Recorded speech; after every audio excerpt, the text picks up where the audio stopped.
আসসালামু আলাইকুম। রমিনা রান্নাঘরে আপনাদের সবাইকে স্বাগতম। আশা করছি সবাই ভালো আছেন। আজকে আমি রান্না করব ইলিশ মাছ দিয়ে কচুর ছড়া। এখানে একটা ইলিশ মাছ নিয়েছি। এটা এখন কেটে পরিষ্কার করে নিব।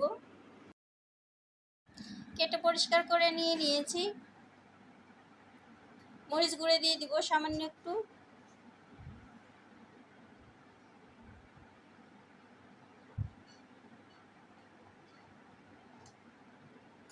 হলুদ গুঁড়ো দিয়ে দিব।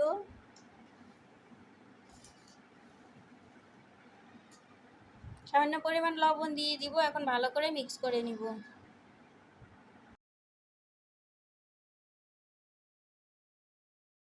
মিক্স করা হয়ে গিয়েছে। এখন হালকা করে একটু ভেজে নিব। চুলায় ফ্রাই প্যান বসিয়ে দিয়েছি। এখন দিয়ে দিব সবগুলা।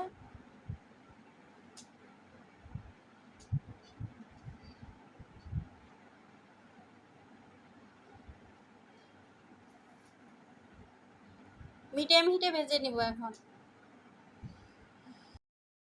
এক পাশ হয়ে গিয়েছে, এখন উল্টে দিব আরেক পাশ হওয়ার জন্য।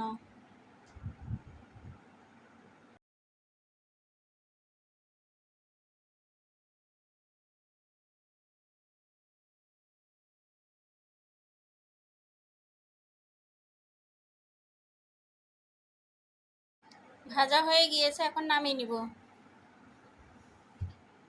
চুলায় পাতিল বসিয়ে দিয়েছি, কাঁচামরিচ পেঁয়াজ দিয়ে দিব।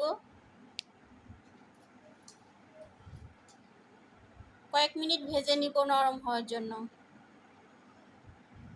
নরম হয়ে গিয়েছে। রসুন বাটা দিয়ে দিব সামান্য পরিমাণ। একটু ভেজে নিব। গুঁড়া মশলা দিয়ে দিব।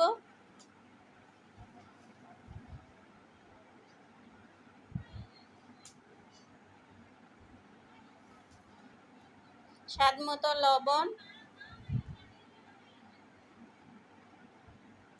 মশলা কষানোর জন্য একটু পানি দিয়ে দিব। এখন ভালো করে মশলাটা কষিয়ে নিব।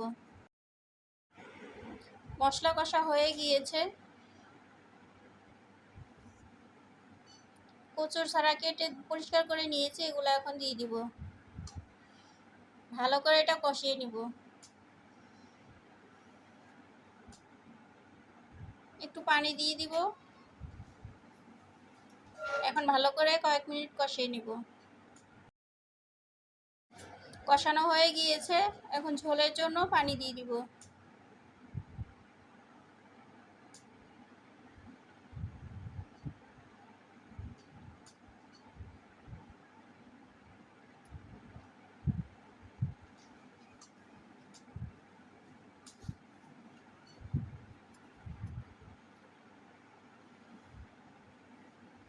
এখন ভেজে রাখা মাছগুলো দিয়ে দিব।